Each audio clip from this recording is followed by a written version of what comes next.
I don't mind the call. This is just BYU. They were ready for it. That was just a wonderful job of the defense for BYU, not sitting and catching. They were playing. You hear all the time about linebackers playing downhill. That was linebackers running right at the line of scrimmage. They knew what was coming with Cody Johnson in there. But this is going to come up short. Sure is, by that much. And BYU's defense with a statement play. But remember, Mac Brown, his defense is playing pretty well. They've only given up 16 points. I know they've given up some chunk yards, but now it's a little bit of a field position as well. Yeah, you want those 3 points.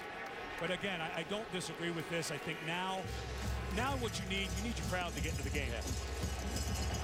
If you're Texas, obviously. Well, it's easy to say that it wasn't a good call or a good play after you don't make it, but Mac Brown perhaps trying to inspire a little confidence in his team.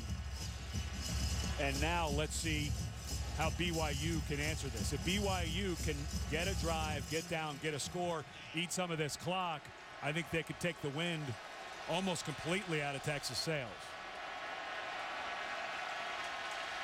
From their own 13, DeLuigi just got back to the line of scrimmage. Well, Texas's defense making a play, and Monday Night Football returning to ESPN September 12th. 2 games. First at 7, Tom Brady and the Patriots taking on the Miami Dolphins. And Brandon Marshall. Then at 10:15, it's Darren McFadden leading the Raiders against Kyle Orton and the Broncos. Monday Night Football on ESPN September the 12th. Wonder how much we'll see Tim Tebow this year. That's another discussion. Excuse me. 2nd and 9. Play fake. Tipped up. And incomplete. It'll be 3rd and long coming up. And Jordan Hicks got a hand on that ball for the Longhorns. Wonderful job by Hicks.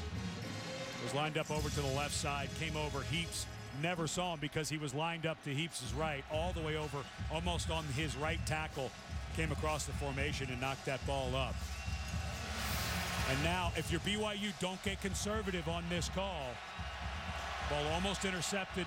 Don't get conservative on this call. I think you have to have at least 2 of your receivers beyond the sticks to give Heaps a chance to pick up this first down. Got to get beyond the 23. They run a little misdirection running play, DeLuigi, and he's going to come up way short. So Texas's defense wins a little field position for the crew as Nolan Brewster and Blake Gideon make the play. Yeah, I think you got to put that I think you got to let Heaps make that throw. I think you've got to let your quarterback, especially a guy that looks like he's developing into a special player, make that throw. And now Texas, even though they didn't pick up the first down, they get a 3 and out. So, again, good decision by Mac Brown to let his offense try to go for it, even though they didn't make it. Jackson Shipley standing at his 45-yard line. A line drive punt and a fair catch called. Shipley out of bounds at the 48-yard line. A 33-yard punt, nothing on the return. 12:04 to go here in Austin. Mac Brown trying to get the troops geeked up.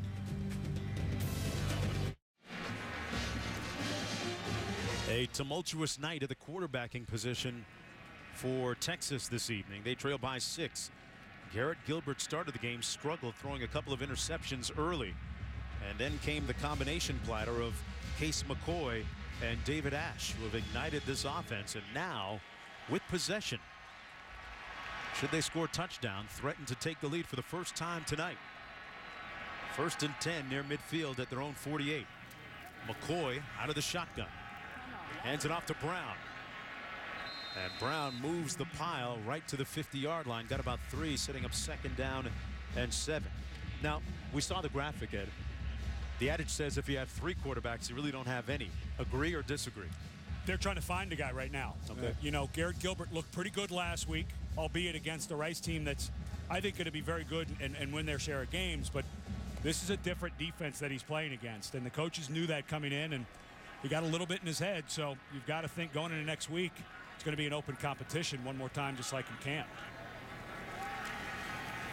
McCoy into traffic and caught by Shipley.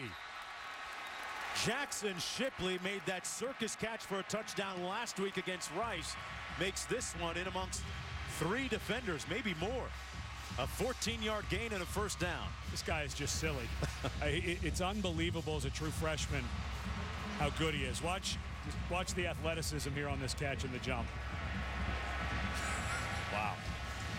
BYU players coming low to make the tackle. He goes high, jumps over, and makes the catch in midair. Yeah, just another play. Routine, 1st and 10. On the fly sweep, here he is again into the boundary and run out of bounds. You know, we had a chance to speak with his brother, Jordan Shipley, last week. Samantha Steele did down on the sidelines, and he was working out with his brother a lot here in Austin, Texas. And Mac Brown telling us old stories about how, as a kid, he used to cardboard his way down the hill, and they used to say, hey, could you watch him? He's going to hurt himself. He was 8 years old when Jordan was a freshman and used to come up for practice. But when you have a brother like Jordan that's in the NFL, of course, the Bengals are playing the Colts tomorrow. Or excuse me, the Browns and Colt McCoy.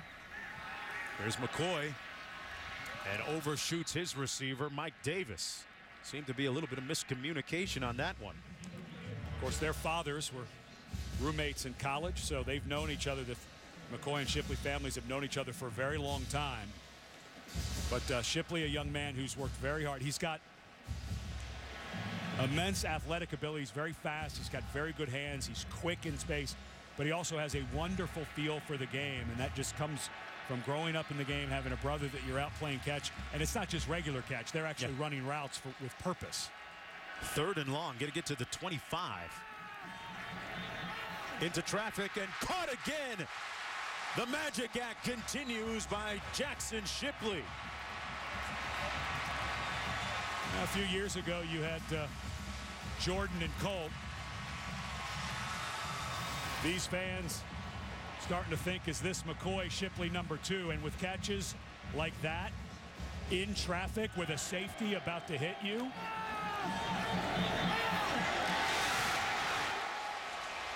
yeah, they may be freshmen.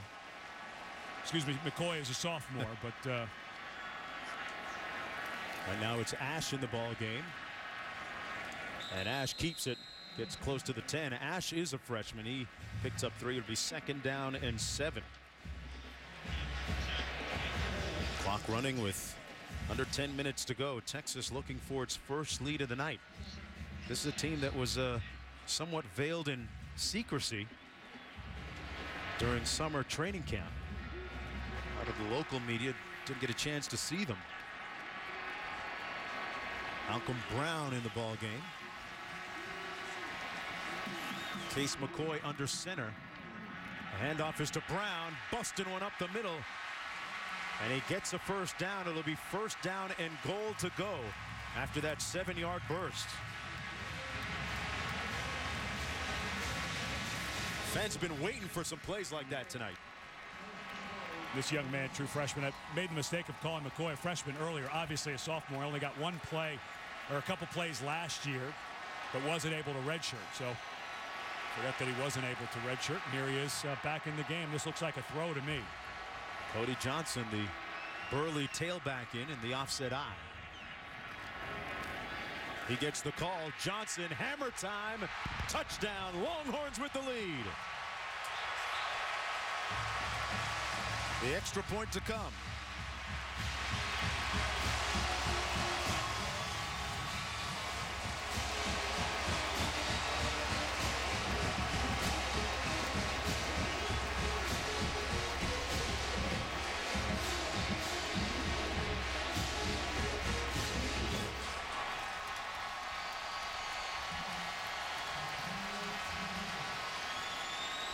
After 2 quarters of silence, the crowd coming alive, and now their first lead of the game with under 9 minutes to go left in the 4th quarter. Well, behind right guard Mason Walters at 315 pounds, a 250-pound running back gets hit in the hole by a safety. Sorry, not going to work.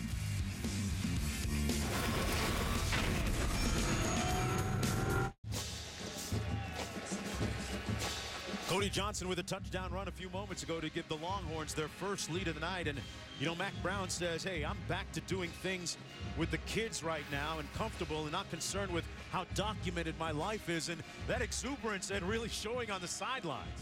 He's got to be so happy about this. Is a ball game, I think, that they're learning a ton, not just about their players, but about the coaches that he hired as well. Because that first half could have become disastrous. The defense hangs them in there, gives up field goals instead of touchdowns after long drives, and now the offense looks like a completely different unit with McCoy and Ash rotating at quarterback.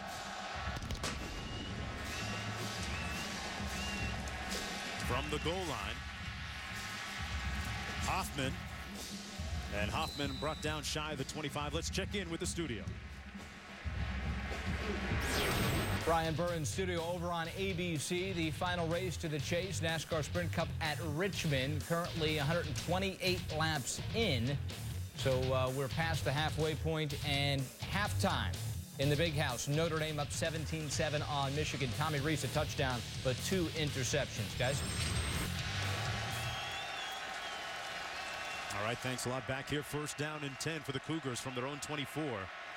Josh Quezada in the backfield, the lone back.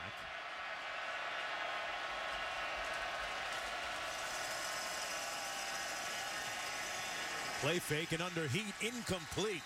Good pressure by the guys up front from the Longhorns. It'll be second down and 10. Let's go down to Samantha. What's the vibe by BYU, Sam? Absolutely no panic on this BYU sideline, and that's expected. They're older, they're more mature. Most of them, 74 to be exact, have served 2-year missions.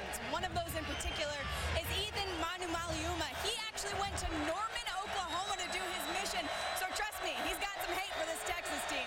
A lot of interesting rivalry storylines. Second down and 10.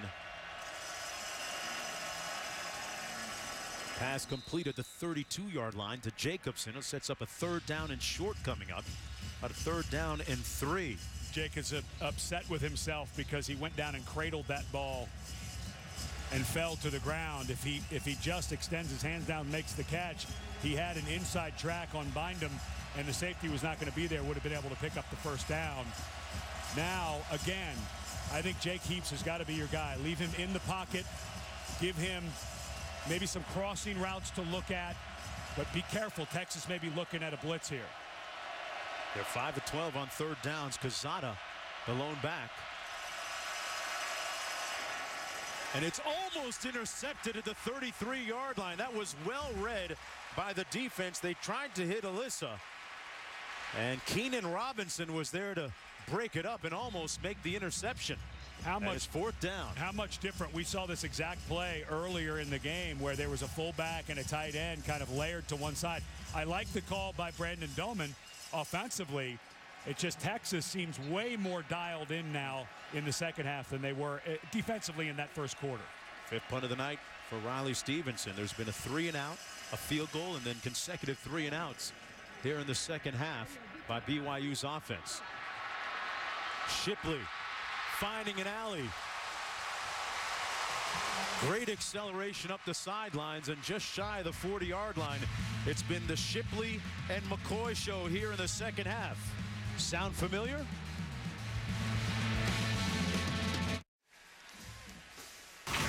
ESPN's College Football Primetime is presented by Triple Hops Brewed Miller Lite. Taste greatness. And in part by Dick's Sporting Goods. Every season starts at Dick's. Under the lights here at Texas Memorial Stadium, the Longhorns with a 17-16 lead, about 7.5 minutes to go, first down and 10 at their own 40-yard line. I'm Mark Jones along with Ed Cunningham and Samantha Steele down on the sidelines. The Longhorns hadn't taken the lead until, well, about 2 minutes ago here in the fourth quarter. Handoff, Malcolm Brown with nowhere to go. Good push up front by Tuiloma. Travis Tuiloma, one of those big guys up front by BYU. Tuiloma, freshman, against Ole Miss last week, played much better than the coaches expected. And kind of interesting that Bronco Mendenhall, who's took over as defensive coordinator about midway through last year, also coaches the nose guards because of the 3-4 defense. The importance of that position, just took it upon himself to coach that group. Second down and 12. McCoy completes